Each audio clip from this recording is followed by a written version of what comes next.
Hi, everybody. This is your girl K did. Welcome back to Hear Our Voices. And I'm gonna just tell you a couple of things we have to get in. If you don't know by now, I'm saying the second time. The giveaway winner has been not announced, but has been picked already. Because of privacy reasons, we don't tell exactly who that person is, but know that the person has been picked. You can understand why in homelessness people might not want to tell their business and stuff like that. So that's why we do it that way. But thank you for all the people who have participated in the giveaway. We really appreciate it. We're gonna have a next one. We're trying to do bigger and greater every time. So if you even have any ideas that you want to drop, I would say leave in the comments, but I don't know if this really has a comment. If you want to go to our other social media, so again, to get us into it, follow us on Twitter, YouTube, Facebook, Instagram, anything you can find Hear Our Voices on, and you see the little blue thing with the little people silhouette and the microphone, that's us. So you can follow us on any platform that you choose. It doesn't have to be all of them, but if it be one to go always get updates. On Instagram, we're constantly updating about community baby showers, about GED programs, different things, work jobs and stuff like that. So I'm constantly on the story. Last week is kind of shaky because I was kind of busy, but this week I'll get back on it with those resources. We try our best to put it on Instagram, Facebook, and on Twitter all the time because we know people are not following us on every single platform. So we'll make sure we kind of distribute everything equally amongst all the platforms. If you're a person who wants to be on the podcast itself, we would love, love to have you to hear your story. The qualifications for that is that you have to be a person who was in shelter or homeless in general, like couch surfing and eviction kind of things in that area, right? And you have to have a child. At least one of your kids have to be under 18. So those are the qualifications for it. It's not a lot. It doesn't matter what part of the U.S. you're from, but if you're from any part of the U.S., we would love to have you. And also, if you know anybody who speaks Spanish and who would like to be on a Spanish podcast, we would love to have you on there too.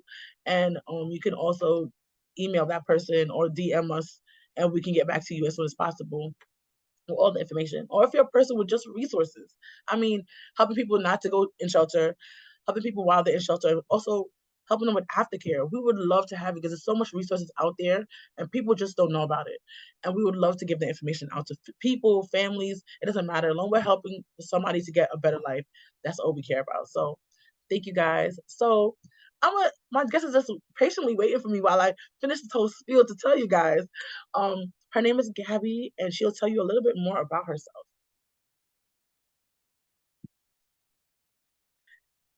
Thank you so much, Kadisha. I am super excited to be here with you and connect.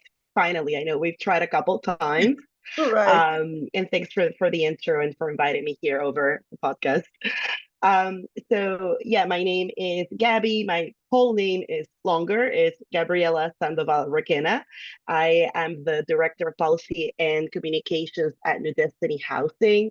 And I am also, New Destiny is one of the co-conveners of the Family Homelessness Coalition, of which where I met Kadisha as a housing policy fellow.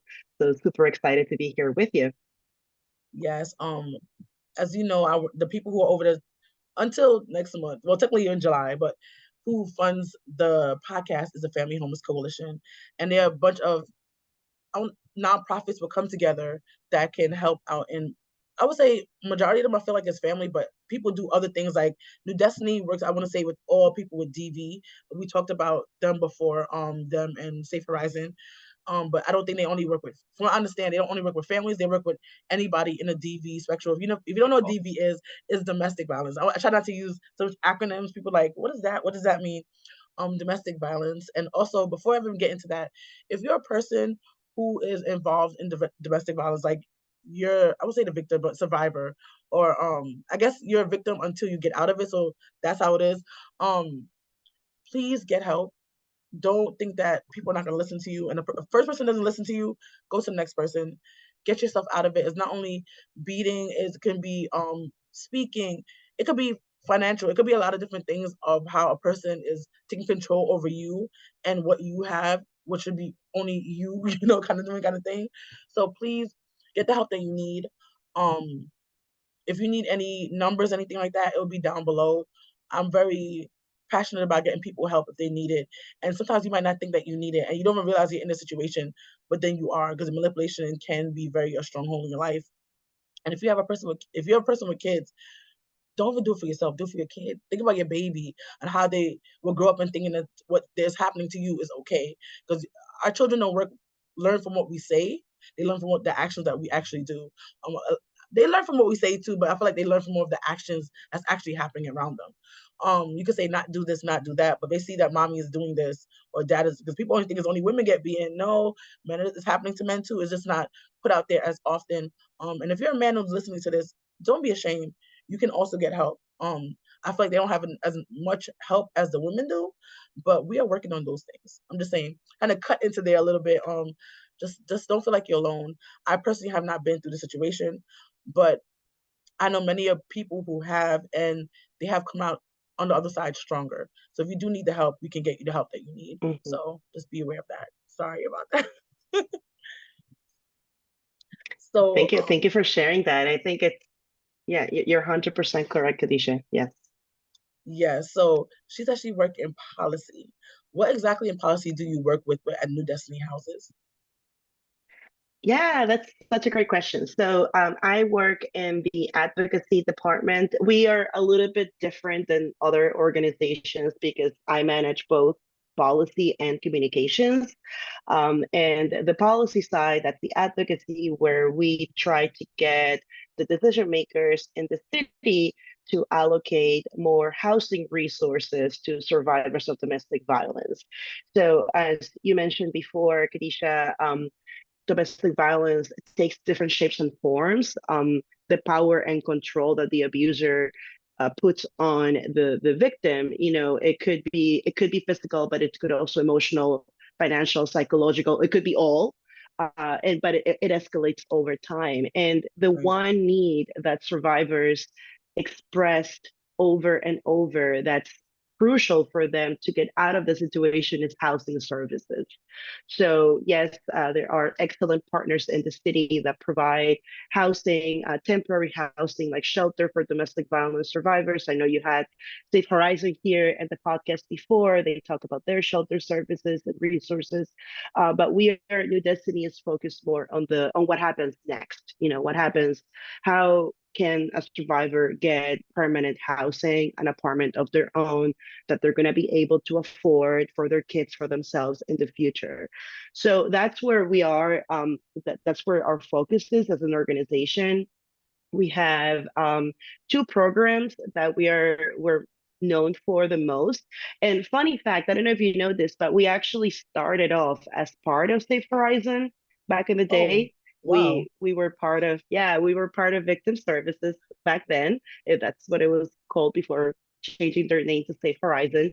And we started as their development partner. And we would kind of do like technical assistance for organizations that wanted to build supportive housing or that wanted to build shelter.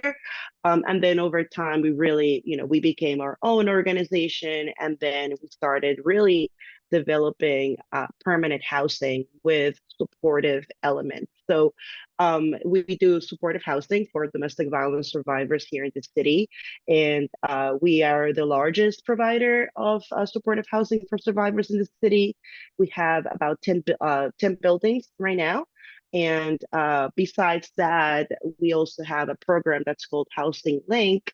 That's the rapid rehousing program where we help survivors who are fleeing a situation of abuse or already in shelter access services like subsidies so that they can get permanent housing and rebuild their lives with their, if they're on their own or if they have kids.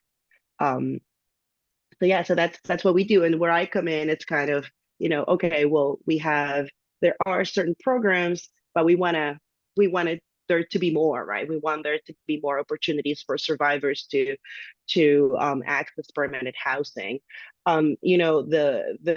The pandemic made things a lot worse for survivors, but even before Right, that, domestic violence had been the number one driver of family homelessness in New York City. right, It has been for about 6 years or so, and that's more than evictions. more than other situations that may push, families to the shelter system. And and so that, the crisis is, it's huge, and we want to be able to provide, those resources for the survivors to be able to build their lives, and to take, start a new chapter safely. Got it. I have a question because I feel like when we do these kind of things, like people who are used to it, we say certain words, and people might not understand who's listening. What exactly is supportive housing? Like it might, I feel like it's always put out there, but if a person is just coming in and they might not understand it, like layman's person, tell me what supportive housing actually is, and how does it help, and does everybody qualify for it, Great. or does certain people qualify for it? Yeah. Yeah. So let me answer. That's a two-part question. So let me Right. answer the first one. So supportive housing is permanent, affordable housing for individuals who, I mean, what we do is permanent, affordable housing with on-site trauma-informed services for all of our tenants, but especially for domestic violence survivors. When I say all of our tenants, because our buildings are not like 100% domestic violence survivors, Got it's it. usually about 50 or 60% of the units set aside for survivors in shelter, and then the rest are filled through the housing lottery that's also known as Housing Connect. Oh, And people can, they have to meet the income criteria because it is for low income New Yorkers, but not everyone in the building must have a history of domestic violence, although there is a lot of times, overlap in needs. But our services are on-site, trauma-informed, available for anyone that lives in the buildings. And what we do is a little bit different than what the traditional supportive housing model is known for. That's more geared towards folks.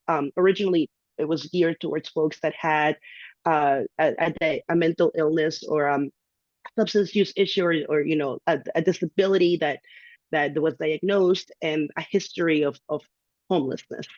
um, there are different types of programs and services that allow providers like us to provide services to survivors who do not necessarily meet that definition of having a diagnosed disability, or of having that over a year shelter stay, although that's often the case. But we are a little bit different. So in the city, there are different funding mechanisms that kind of determine who can access what type of supportive housing. And I bring this up because we, as a provider of supportive housing in the city, our funding comes from the state. There is a program that was created about 8 years ago, and that allows New Destiny and others, like Barrier Free Living in the city, to develop supportive housing for domestic violence survivors. But the city has its own program that's called NYC 1515, that was launched at around the same time that the state one that funds us, but the city doesn't have domestic violence survivors as an eligible population. They decided to really target populations that had a longer history of shelter stays. Youth, however, is eligible to access city-funded supportive housing, but the process itself it's a little bit more complicated. And to be quite honest with you, I'm not 100% familiar of what the process is to access supportive housing that is funded through the NYC 1515 program, because we don't operate any supportive housing through that program, because domestic violence survivors are not an eligible population. So I'm not familiar what the process is from A to Z, but I do right. know that for families, for instance, the head of household is required to have a diagnosed disability, in addition to having that extended shelter stay of a year or over. Wow, that's a And long time. like, exactly. And survivors, they will spend that time in shelter, unfortunately. Right. So if they enter shelter, like they can stay in the emergency domestic violence shelter system for up to 6 months in total. And then they have to transition either to a different type of domestic violence shelter if there is availability. Right. Or what usually happens, most of them end up going to the larger, the bigger, Uh-huh. uh, the bigger Department of Homeless Services, family, well, usually it's families, right? So family shelter system or the single adults system. But so they do have that prolonged shelter stay, most of them. But a lot of times survivors don't want to get diagnosed, because they don't want to have that paper trail that out of fear of losing the kids to their abuser if Right. they're in court proceedings, but also because there is kind of like a larger issue of they are the victim, they're the ones that were abused, and it's well documented that domestic violence does impact health negatively and permanently. I mean, survivors have a lot of trauma issues, like post-traumatic stress disorder. They tend to have a high blood pressure. They tend to struggle Oh, with wow. anxiety, depression, all of these other issues. So why is it that they need to get diagnosed to get the housing? Why that do they have to have that disability and fill out Right. this very extensive psychosocial application that's called 2010E in order to access that housing, which is actually one of the areas where New Destiny is strongly advocating for the city to open up their supportive housing program in YC 1515 to survivors of domestic violence. But Oh, answering your question, so how can a survivor access New Destiny supportive housing?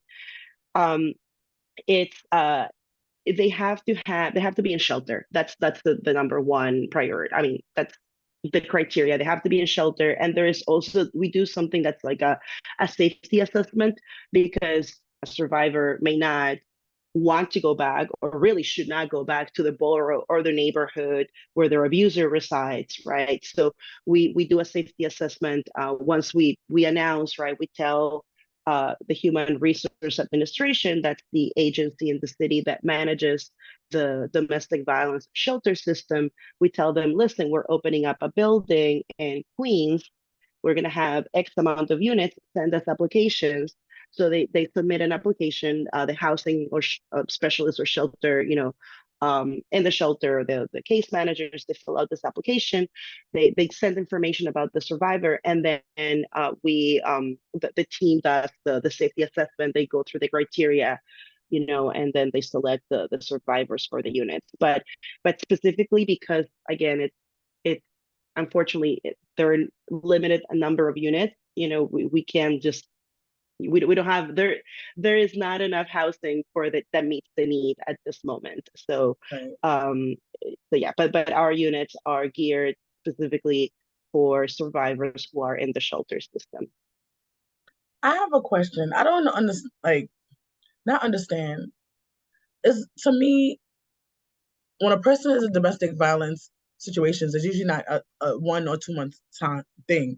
It's usually a couple months or a year of a thing. When a soldier, granted, this has just been a phenomenon. I can't say how much years, but it wasn't like when we had our first war, we thought, oh, they have PTSD. It took time for them to acknowledge that it happens, right? But we know that some survivors can't sleep right because they just don't know what, like, they're on edge all the time. Why can a doctor say person who's been through this domestic violence is PTSD? Like they say when the person goes to war and they always hearing like if a trash can get hit, they think it's like a bomb get. To me, I think that just it correlates together. I'm not a doctor, granted. I didn't go to school for this. I went to school for theater arts, but a lot of things in the medical profession they don't consider as PTSD until years after. And I feel like people are suffering now. The problem is now. We cannot wait to things off. Like a doctor told me before, when something happens to a child, like when a molestation kind of thing, happens because it's going to YouTube and they're very weird with words, happens to a Hmm. child, they don't consider that child having PTSD, but it follows them until adulthood. So why is that not PTSD as much as if a bomb is getting thrown on somebody that is PTSD? It doesn't make sense to me. Like, why are these crazy things happening in your life and it's not getting kept? Like, I'm not saying you should put anybody on medication, but people should be getting help for these things. And if their housing is affected, they should be getting the housing because they need to get their self together to be make better for themselves or their family. Like it doesn't make to me for a person who's not in medical school, who didn't go all these years, to me it's like a no brainer. Like this person went through a traumatic event. some people who have gotten hit. I know people who have personally almost died because of this thing, but yet a person who goes to war is Hmm. qualified because they went through hand to hand combat kind of thing is more, in my mind, you're saying it's more important to get help than a person who is out Yeah. here literally fighting for their life every day with their child who's seeing this. So not only did one person get affected, if people have multiple children, that person get affected and those kids are getting affected and they can't get help. It doesn't make sense to me, Yeah. you know? Um, can they use that as a thing as should be as doctors should see that now as PTSD because technically it is in my mind. Like I feel like it is. I might be wrong, but I feel like it should be I qualified under that so No, people you're can get you're help. right. It's You're right. And that's what the state does, right? The state is like, well, if you're a survivor, if you're a domestic violence survivor, then that makes you then you are eligible for supportive housing because they acknowledge that all the trauma that you just mentioned. And you're 100% correct, Kadisha. Matter of fact, survivors of domestic violence are more likely than football players to have traumatic brain injury, oh but wow, they usually go undiagnosed because you're right, it's not that they get hit once, they get hit multiple times, and the brain takes, a physical toll, and over time it just gets worse and worse and worse. And the kids, 100% correct, the kids are the ones that suffer because they see that, and there have been studies that demonstrate that children that witness abuse, they are either more likely to be victimized, to be victims when they're adults, or to be the abuser in a right. relationship because they're not exposed to what a healthy relationship is. Mm, So that's one of the things that I like, I enjoy a lot about the work that we do is the work that we do with the kids. The kids in our building, we do a lot of activities that are specifically focused on children and how they can get to be kids. They can right. get to have that moment of joy, of happiness, and play, and that really helps also break the cycle. You've probably seen the statistic that as of right now, 17% of parents who are in the Department of Homeless Services shelter system, they were in shelter as children.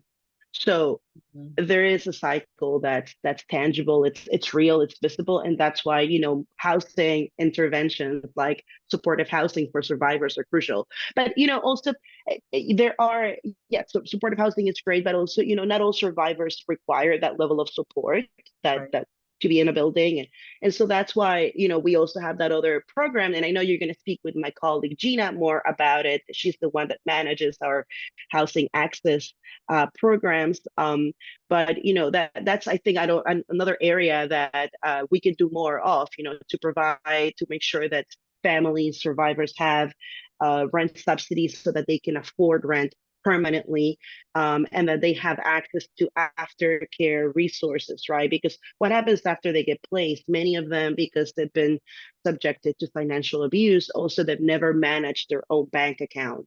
They've Right. never been able to have, receive their paycheck.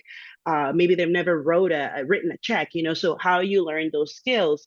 And that's part of it's a process. It's not like you take a class one day and then you learn everything. No, there are different Right. issues that arise. And so, I mean, I wish it was like that, right? You could just like turn a button and then learn everything immediately. But it's not. So that's why we also provide those services. I mean, case managers are in touch with the survivors after their place, so that in case they have any questions or in case an emergency comes up, in case they're no longer safe, for instance, because it's a journey, it's a process. Healing is not a one-time thing. It happens over time and has ebbs and flows. And sometimes a survivor may be in a safe situation and maybe they go into a relationship that's again not safe, not healthy.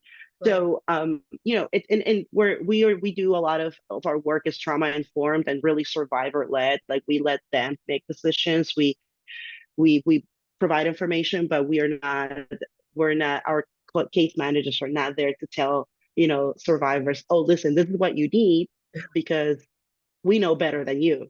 No, Right. it's the opposite, right? We let them, I mean, if we see they're struggling, we let them know that the services that we have, but we understand that it's a journey and it's not permanent. I mean, sometimes it's not permanent. Sometimes there are things that don't work out, and we try to be there, for them. through the whole process. So, but yeah, but you're right. I think that there is a lot of more work that awareness that could be done about, what domestic violence is and the negative effects that it has on the adults and also on the kids. I think honestly, you probably should teach it from like high school. They have every other thing. Sometimes, honestly, a lot of things in high school I did not use in real life. Let's be honest. Things like this were actually they didn't need to teach a lot of things. Um, to be honest, how to I don't think it's a girl or boy thing. I think a lot of people try to put things in wood shop and home economics. That's not really like everybody has to eat. No matter if you're a girl, we have to eat. Everybody should know how to take care of their bills. How to learn who if you live in a different state right now, we have Con Edison in New York. So how to turn on a Con Edison thing like certain practical life skills you need to learn about domestic violence. Yeah. Because if you nip somebody's, granted, a lot of domestic violence happen in relationships in high school. People don't think that, but like their children are not going through this. No, your child that saw all that stuff happening to you are beating their girlfriend or boyfriend in high school. Also, it don't start only when you're an adult. Like when they're 18, officially they start boom, it's happening. No, it can start as young as high school. People don't think about that. They don't think about how their how your behavior affects their child's behavior. And I think that's what it is. And if we teach these kids now, granted, it might not touch every child. Let's be honest. Everything you learn, you have to probably learn it a few more times to actually get it. But if you teach a financial class, if you teach, keep your hands to yourself, learn how to talk to people, be kind to people, I think we'll be so much further in the world if we teach our kids basic skills. Because some of this stuff, if I'm not going to be a mathematician, why do I have to go in all these foreign things in math with shapes and numbers and square to the? I didn't in real. I'm talking. I'm a podcaster, content creator. I use none of this math. I use basic math skills, subtraction and takeaway in my actual life. I've been out of high school in years. I have not used other than college. So I went to college and I did it. So I got a bachelor's degree. So just be aware of that. So if you go to college, they might want you to do extra. Again, I went to school for theater arts. I have never used algebra in my life, in my real life. Maybe people say you have to use complex and you add, all you got to know, honestly, add, subtract. If you want to know your taxes, I guess you can use times tables because you have to divide, not time, but add up how much Mm-hmm. how much you paycheck. Other than that, that's all you basic math. My daughter in second, about to go in third grade, knows that already. She's ready for the world. I'm not saying she's gonna be perfect at it, but a lot of things you learn in school, you don't need it. I'm not saying that you shouldn't be exposed to it because a kid might say, "Oh my gosh, that math equation," and they might go far with that because every kid is different. Not every kid is gonna be in a certain field. But if you see, and a lot of kids struggle in math and science. Let's be honest, in high school if you see that this kid is not even caring about this, put them in something they actually could learn or benefit from. And I feel like those should be learning how to do finances, taking care of the home, things like that should be a part of a life skills class. Basically, that's what it is, a life skills on how to treat people, how to do these things. Sometimes parents don't have time to teach these kids that. And also sometimes parents don't even think, do they actually need to know that? Should they know how to boil water? They Mm-hmm. should. But sometimes what parents, especially in New York City, they're so busy and doing everything else, trying to keep the house afloat and not be homeless, literally, that they don't even think that their child Mm-hmm. should know these things. They're not like they just shouldn't know it, and like they don't have the time to actually teach them these things. And I'm grateful enough that I could be a very hands-on parent. But people are not a lot of people don't have they don't have that to do that. They have to work 24 hours a day literally just to keep food on the table. And that's not rent, that's just food. And these kids grows like weeds, so you have to buy clothes too eventually.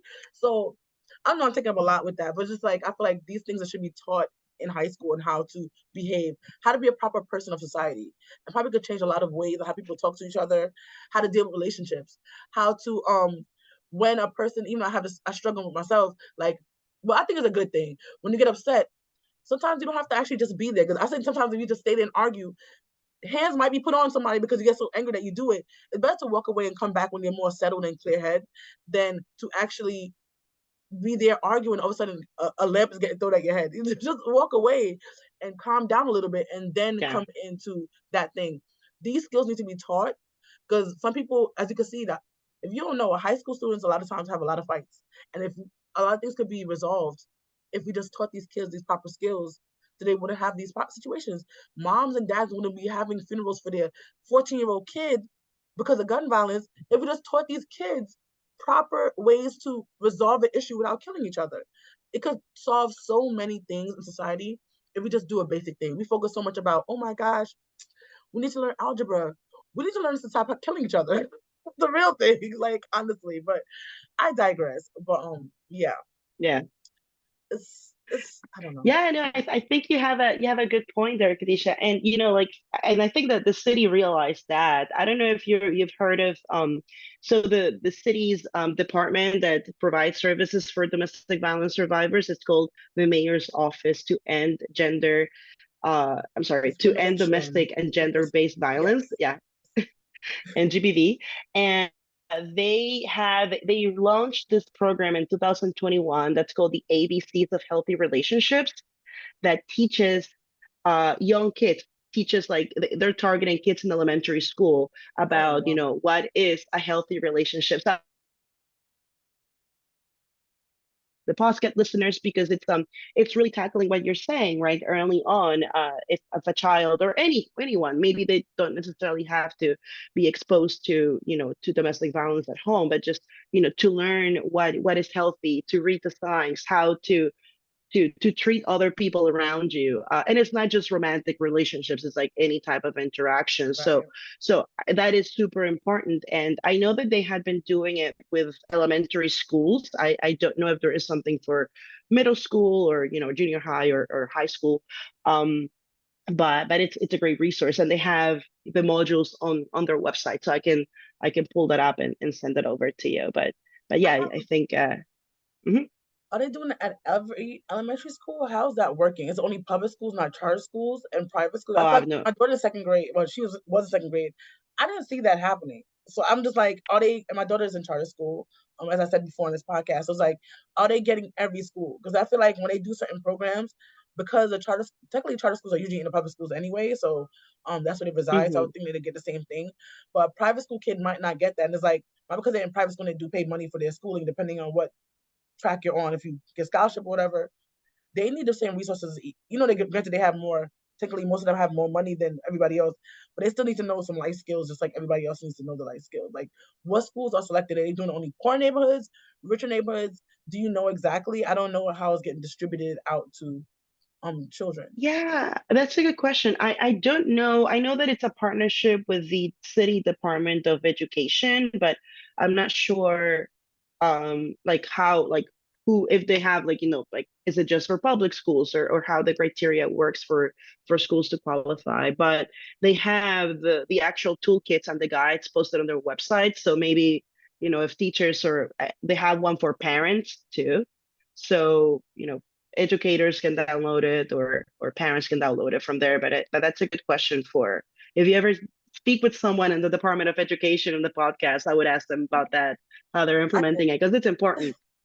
I would definitely see. I get to talk to a lot of different people, so we can see if we can try to see what's happening and how to distribute it to everybody equally. I feel like a lot of times we put in certain things in certain neighborhoods, and it's like, no, we all need Mhm. it, no matter what walk of life. Those are skills that everybody should have, and everybody should need. People think that people with money don't have these problems. They have the problem, they just cover it better because they have the money to cover it up. Where people who Yeah. are usually in a certain income bracket can't cover up as well because they don't have the money to do so. So just be aware of that. People think, oh my gosh, she's not getting beat because she has $1 million. No, just like example, Beyonce came out with a song. I don't really follow her that much, but I know a couple of years ago it was. Well, I understand Jay Z cheated on her from the music. I don't know if it really came out, but in the music, it gives that implication that people's like, oh my gosh, Beyonce can get cheated on. No, she's a woman too. Anybody can get cheated on. It doesn't matter who you are, what status you are, and it can happen to anybody. A lot of these celebrities are doing it. I'm not saying it's right or wrong. I think it's wrong personally, but it's just no matter what bracket you're in, you it can happen to you. And so it don't matter if you're in a rich school, poor neighborhood, it doesn't matter. They should all have the skills to kind of help it. And it's weird to me is like Hmm. when they do these certain programs, they only started with a certain demographic.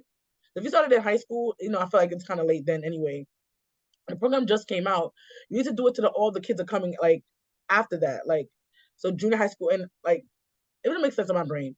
If you start with elementary school, you need to kind of roll it out before those 12th graders kind of leave school because they're not getting the information because that grade they're not in elementary school, they're in high school, so they got kind of missing it, and it's like you have to make sure you backtrack to those ages Hmm. too. That's in my mind. Like you know they yeah you started with one grade, but you have to get everybody involved to make sure the information is getting out there because they're also having problems in their walk of life. But that's just Yeah, me. absolutely. But yes, Hmm. if you could change one thing in policy right now that could help out domestic violence survivors or victims technically before they get to be survivors, right? What would that thing be? I think that I would echo what you just said, that it should be more equitable. So housing resources should be more equitable. Survivors should be able to access city-funded supportive housing. And then also there is another set of housing that's called the HPD homeless set aside. I don't know if you ever heard of that, but you get them Okay. through. It's like if any developer gets money from the city to build that building in the city, that affordable housing building in the city, um, then they have to set aside a number of units, like 50% or more of the units, to domestic violence survivors. I mean, I'm sorry, to homeless New Almost, Yorkers, yes. to homeless New Yorkers. But that in order to qualify, you would think, okay, maybe homeless runaway youth who are in the youth shelter system would be able to get those units. But no, those are only for New Yorkers in the Department of Homeless Services shelter system, DHS. Mhm. So survivors, if they're in the DV shelter system, I mean, folks in the podcast may know that in the city there are 5 shelter systems. Right. DHS is the largest, but you have 5. So the administration in 2017 decided to give access to these units, the homeless set-asides, only to New Yorkers in the largest system, that's DHS. So it's not equitable, you know, and that's an administrative decision. That would not cost the city any money because essentially they're just opening gates to others. Um, it's not like a new program, right, that needs more funding. Right. So I would make the systems more equitable for domestic violence survivors.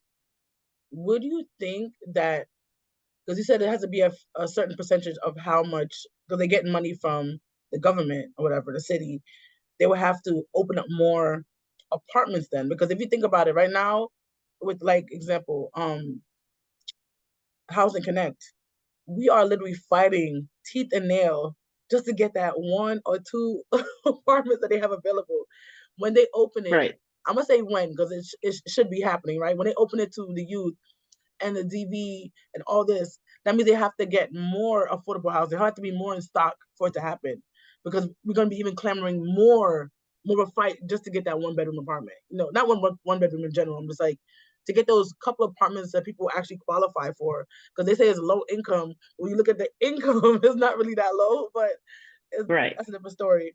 Um, what do you think they would have to make say if it's 2%, we'd have to make it 10% to make sure they can cover and get more people into that apartment building. Does that make sense?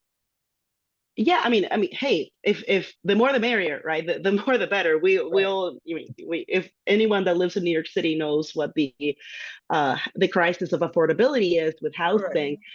But I think that, to be honest with you, right now, with the units that developers have, they have issues filling those out. And the issues are not, I mean, there is demand. Obviously, you have so many people in shelter. Obviously, like you can fill those out, Right. but the bureaucratic process, and because the departments, the agencies in the city are not staffed correctly, they're not well funded, then it Right. takes months and months to fill those units. So if there is, I mean, it would be great if the requirement went up and they say, okay, well, it's not 15, it should be 25% of the units, and we'll Right. cover the cost. That's great. But there are other interesting ways that the city could also help, with the affordable housing crisis that you said, making the apartments more affordable, because Mhm. even like 80% of the average median income, it's a lot of money, so making them more affordable and building more affordable housing, so more deeply affordable housing. And one thing that I've heard a lot of talk about is allowing people that have rent subsidies and rent vouchers use those subsidies to move into these units to, I mean, not the set asides, but like the regular, the housing lottery, Right. the housing connect. That it's a lottery. At the end of the day, it's a lottery. Like, you literally True. win the lottery if you get one of those units. So there should be more. I mean, that's also like, one of our key advocacy points. It's like the stock of affordable housing in the city, the truly affordable housing for everyday New Yorkers, that needs to increase and go up. Um, but yeah, I mean, demand is high, and it's just going to continue to get higher and higher as the city gets less and less affordable. It makes sense. Like, it's hard. It really is. It's like I'm a person in general. I don't take sides. I this is family homeless coalition, so we deal with families with kids under 18. But I don't care what part of homelessness you're from. If you need help, you need help, and Destiny covers all of the different parts, of DV world, but it's still homelessness. And it's just like we have such a big problem, and I feel like it can be solved with housing, but it's like is the money. That's one thing, and then to find people the actual places they can live where it's safe, because you don't want to put a survivor with a person, like near a person who is hurting them. Also, you got to think in my head. I'm thinking like if this person's hurting them, have family in that area, that's even for like a smaller population they could actually live in. Because what if that person's visiting their aunt and you're a block away, and all of a sudden you see that person, you have to be running for your life? It's just like it's like a movie in my head. I'm sorry, I think about so many different things. So it's like it's so much going on right now, and we need so Yeah. much help. There's so much ideas, there's so much moving parts, and what bothers me and ticking me off all the time is that the parts move so slow. We try to get this policy in, and the policy takes 4 or 5 years to get in, but yet Sarah's here waiting to get help for 5 years. That's to me is unacceptable. Sarah needs help now. She don't need 5 years from now. Her child's graduating from high school. She might even qualify for certain things because her child's not even with her. You gotta think about that also. Like certain things, does it take so long, and then you probably get help. If a child's at a certain age, like they age out of that thing, they might not be in that system anymore. So they have to go to like a silver shelter or something, like depending what they have. They have a family thing for older people, but it's a whole thing when people age out or things happen. God forbid your child get taken away from ACS, or the kids go to the abuser. That you don't even qualify in a certain area because you're in a different part. It's a whole. I don't know what to do. Like I have ideas, but it's like, and I have a lot of Well, ideas, but it's like we can you're only do you're one you're thing doing at something, Kadisha. a time. I think what you're doing is it's pretty major. I mean, the podcast and inviting people like with lived experience and folks like us that work, trying to change the policies. I think that just having this platform is a huge help, and it gets it moving. I mean, you don't know if maybe that there may be some decision makers who are listening. I mean, someone in Right. the mayor's office may be paying Thank attention to this you. and maybe listening it over. So I think that yeah, you're you're being part of that change, and it may not be immediate. We may not see it in a few days, but I feel like there's a movement that's being built, and you're part of it. Um, so thank you for all the work that you do. I know it could Thank be you. frustrating, but It, you're it part of the very solution. it is. I have a question because we have it's a kind of turn, but we have a lot of migrants that came in recently. Well, not recently. I feel like it's been over a year at this point. It just feel recent in my head with everything going on, thrown in this, and then migrants, and then something, then we have fires from Canada. There's a lot happening in New York City in a whole. Um, do they qualify for any of your services, or do they have to go to I'm sorry, regular? my my internet just cut off, so I didn't hear the first part of your question. I Oh, apologize. no problem. You're fine. I was saying that we have migrants who just came in, not just came in, but they've been here for a while in New York City.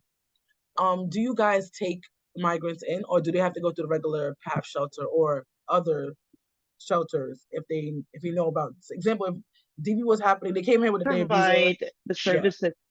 Yeah, the services are open to, I mean, they're for domestic violence survivors, because there are limited resources for non-citizen New Yorkers. So who's not yet a citizen, who's not yet a legal resident, or who hasn't yet gotten their papers in order, it's a lot more difficult for them to access housing. But if there is, and if newly arrived immigrants go to the family justice center in the borough where they're living and they're dealing with a situation of abuse, they could access our services. We don't have anything that is targeted towards the newly arrived immigrant population, but our services are open for anyone, for all survivors, with the caveat, like I mentioned, that because of limited resources, it is always more difficult to house a family that doesn't have their the papers yet, that are living undocumented, and we see that with survivors. I spoke with Lourdes about this in the Spanish version of the podcast about how one of the areas that immigrant survivors are, unfortunately, uh, immigration gets weaponized against them. And if Right. the abuser is a citizen who is helping them through the process to get their residency and their green cards and their papers, they weaponize that against the survivor I've as, heard, and yeah.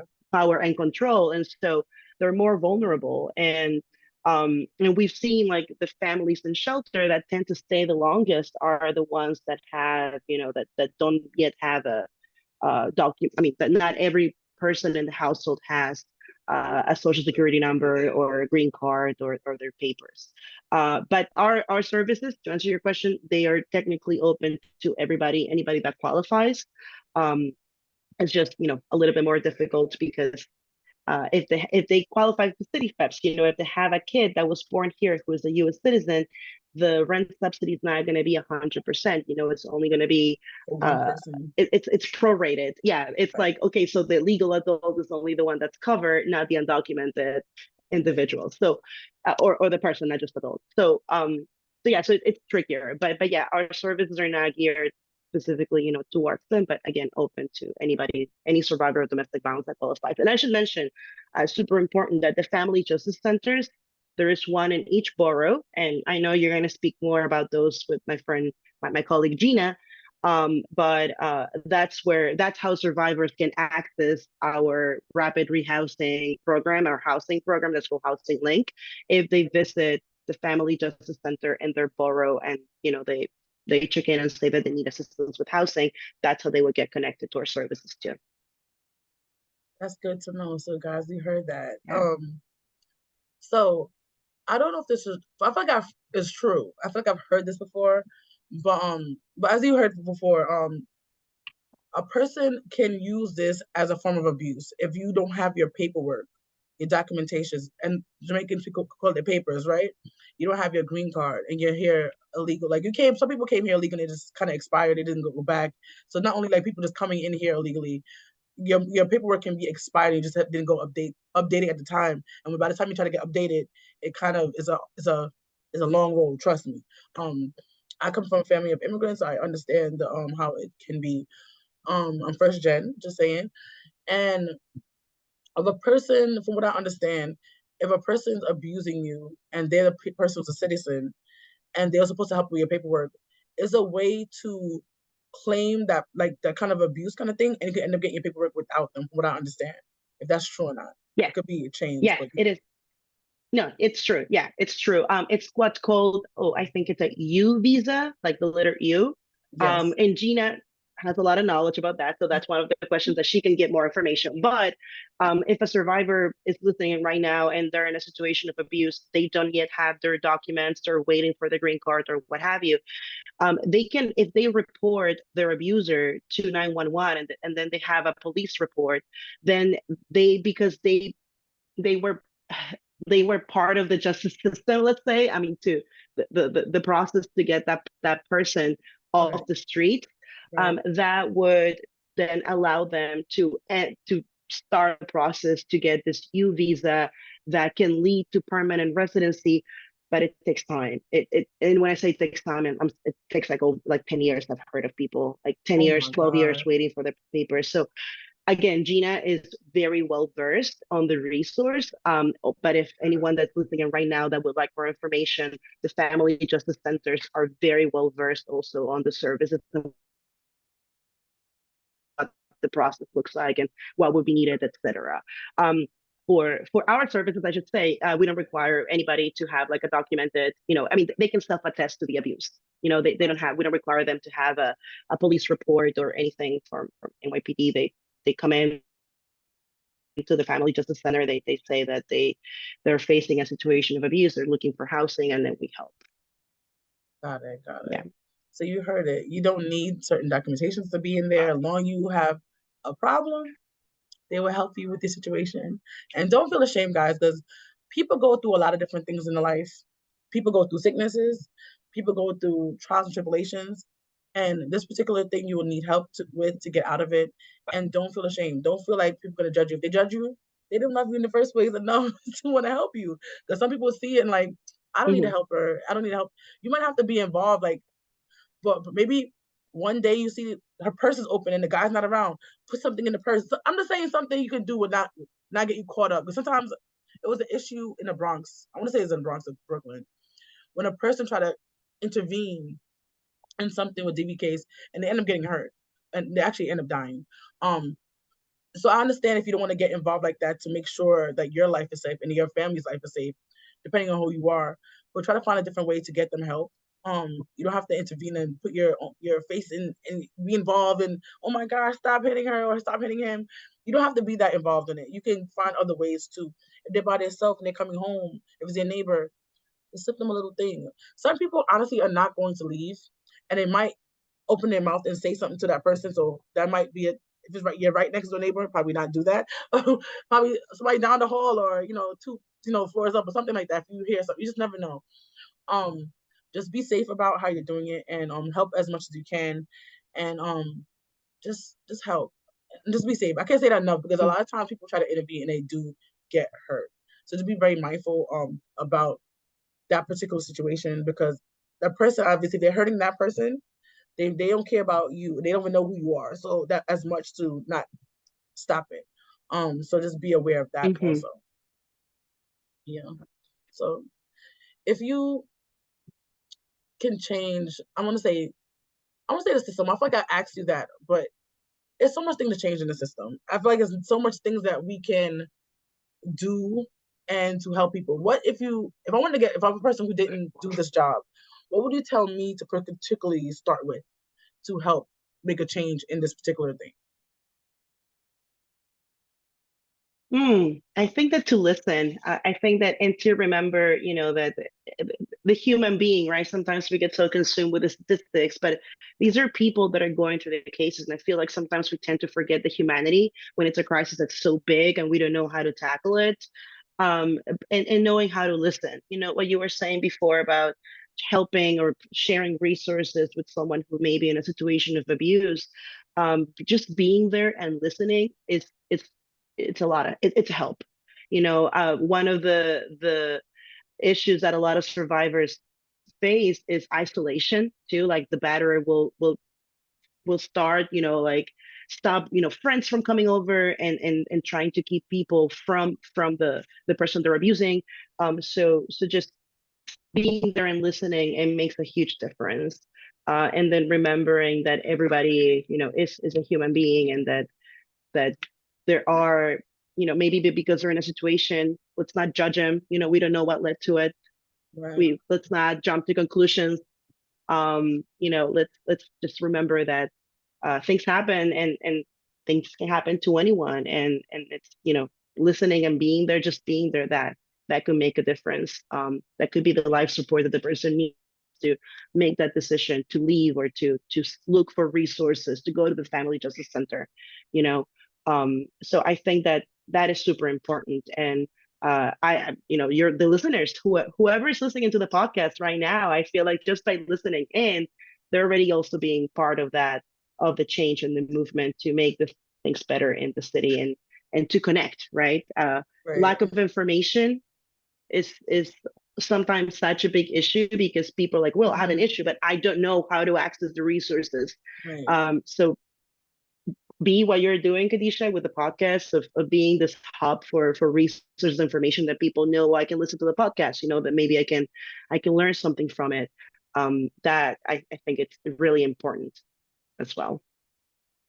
Definitely. I think I like what I do. I like that I get to help people and really give out information because, as you said, there's a lot of resources out there. I mean, there's a lot, especially in New York City. I think compared to a lot of states, we have. I shouldn't say New York City. Because New York State has a whole different kind of world up there, of like upstate New York. But New York City has so much resources, but half the people in New York City don't know how to get to them, don't know how to use it, don't know that they can even get it. Um, I know somebody in particularly when I was younger in my 20s, and she didn't know she qualified for food stamps. I'm like, you're a student, you don't work a proper job, you qualify. She said, I don't qualify. She didn't believe it. And she went to the office and she got food stamps. She was shocked. I'm like, Hmm. why are you shocked? I Yeah. told you that you qualify for it. Because we're basically the same age. A couple like a year or so apart. I'm like, if I qualify for it, you qualify. I'm pretty sure you qualify for it. We're in the same very similar situations. And she didn't believe that she could. So it was like, there's so many things out there that you qualify for. And don't be ashamed of getting resources. I grew up in a family, Jamaican household. You don't get food stamps. You don't go on welfare. You don't live in the projects. At this point, I've done all of that.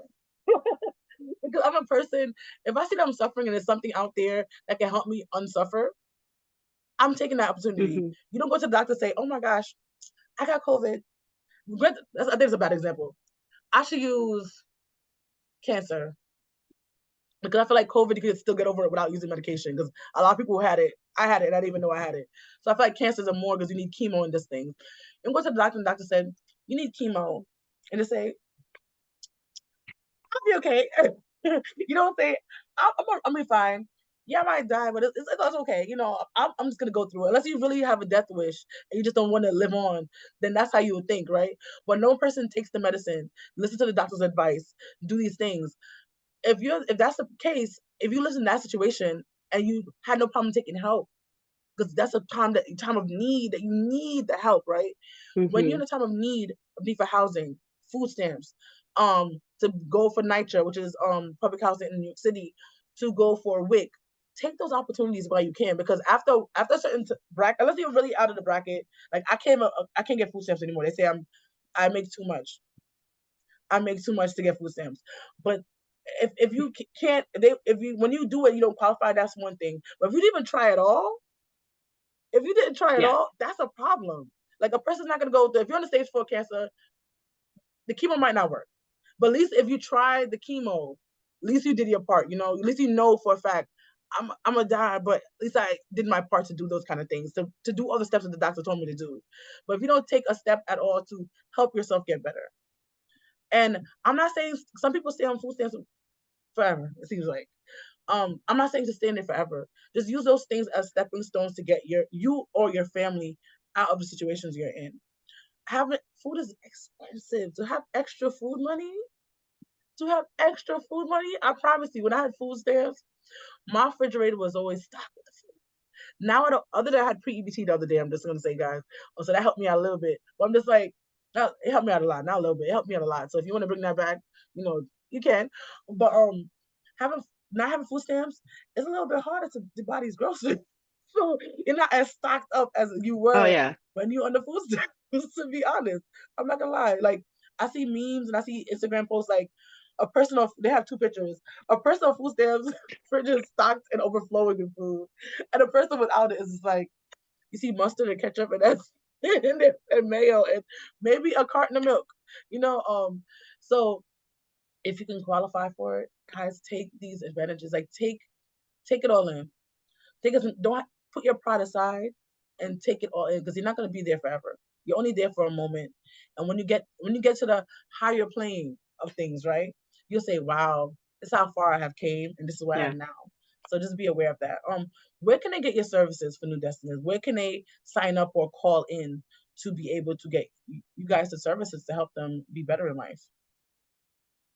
Yeah, so Family Justice Center, I would say Best that way. is the number one place to go and to access, and also the Family Justice Centers, they provide a lot of other services, not just housing. Like if they have a legal question, if they just want to know what's out there, maybe they're not ready to take the step to leave, the situation of abuse because of whatever reason, wherever they are in their journey. The Family Justice Center is really the place to go and to visit. They A lot of them also provide like childcare spaces. So if the an adult goes with their baby, somebody will take care of the baby while they speak with a case manager to, and share what's going on. So I think that's super important. There is also I mean, for our services specifically, we have a website. We're on social media, Twitter, Instagram, They are on um, Instagram. I see them all the Facebook. time. I think we still, I don't know if anyone, yeah, I don't know if anyone uses Facebook anymore, to be honest, but we're on Facebook as well. And then, if it's an emergency, call 911. Right, If it's an emergency, I mean that's obviously not a New Destiny service, but they need to call 911 and just make sure that they can be safe.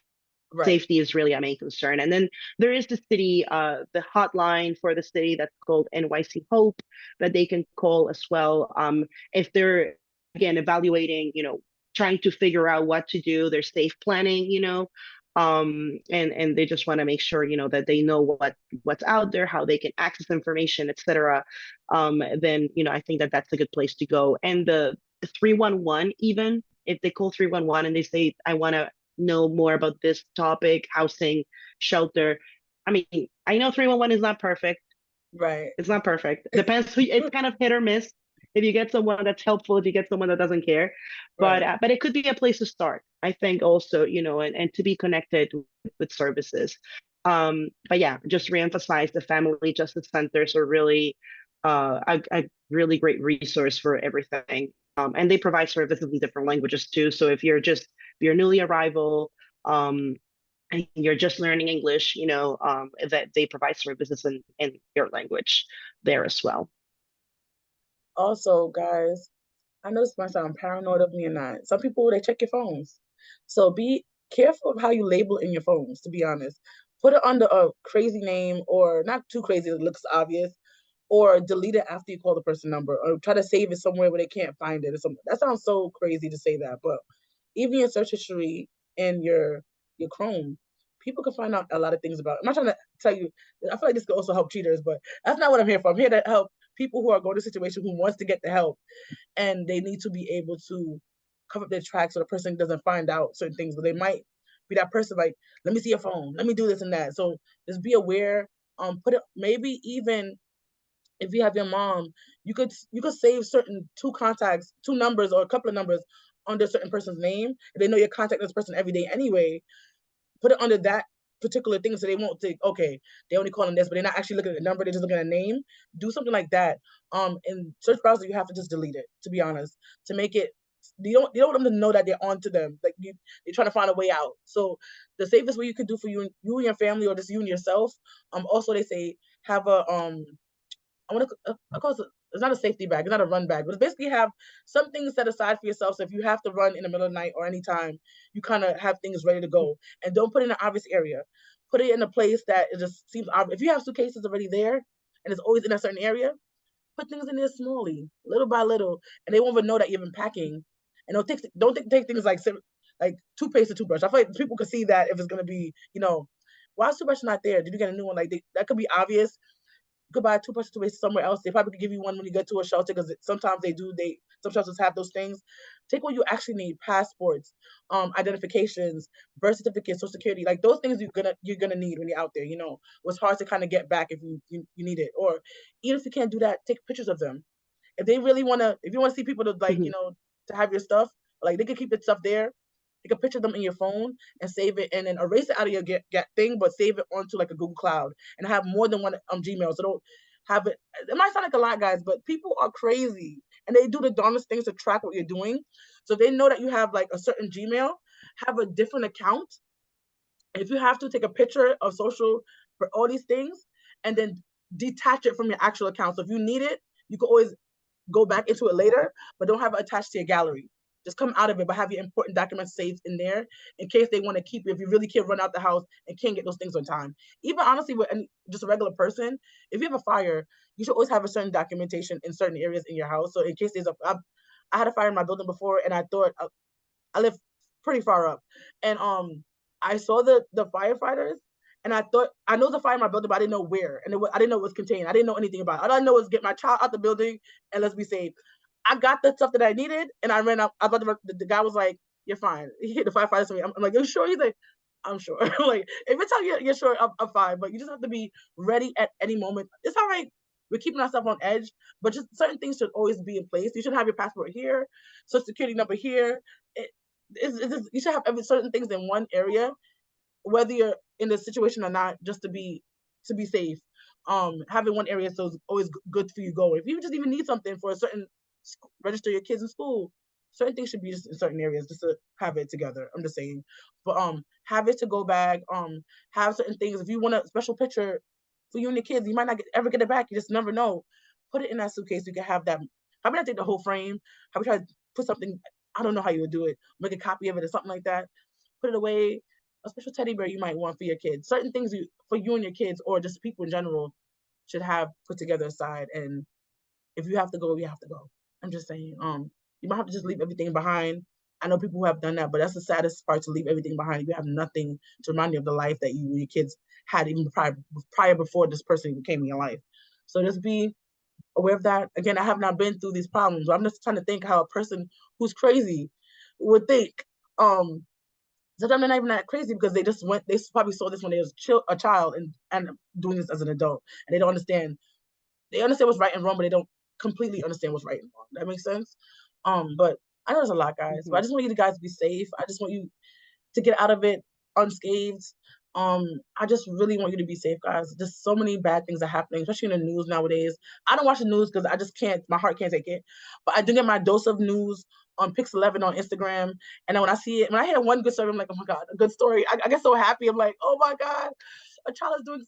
They had like an autistic. I know this is a lot, guys.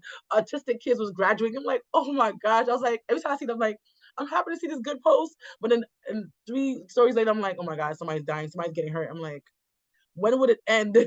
To be honest, but I know the world is not going to stop based on what I just say. But if you can be a better person, just one person who hears this message could be a better person. You can affect everybody because everything has a cause and effect.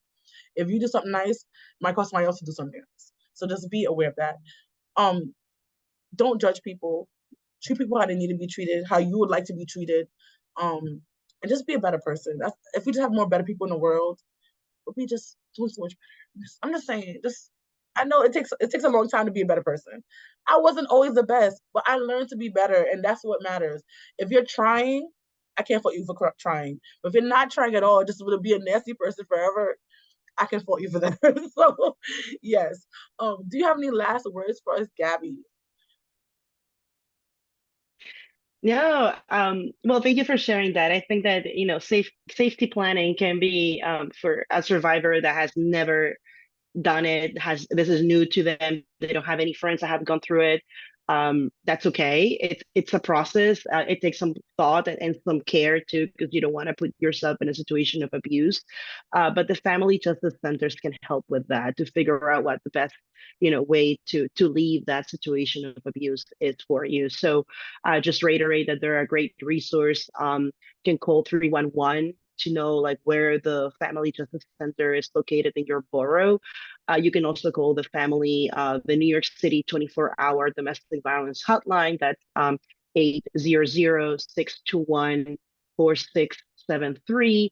Again, 800-621-4673. And you can also go online. The city does have a website where they list all the resources for domestic violence survivors, and that's nyc.gov/NYC Hope. Matter of fact, if you go on Google and you just search for NYC Hope, you're Right. gonna get the resource directory. But I'll make sure to share that with you, Kadisha, so you can put it Yes. in the info of the podcast Yes. episode We too. definitely But yeah, will. no, yeah, thank you for having me. This has been great. Thank you for being Keep doing what here. you're doing, Kadisha, because you're a great person. You're a change agent. Thank You're you. it's great to have folks to create the space for people to share their story, to share resources, and to be to be heard, to listen, and to learn. So thanks for having me, and look forward to seeing you at the next Family Justice family homelessness coalition meeting. I'm thinking of Family Justice Center. Yes, The actually Family Homelessness later, isn't Coalition. it? It's later at 4 o'clock. Right? Yeah. It's a long day for us guys. Exactly. We'll just never stop working for you guys. I'm just saying. That's true. Watching. If you want to be a part of the podcast, if you have resources and you don't want to talk about it, it's fine. We have a resource packet we'll link down below, and we love to add more things for families.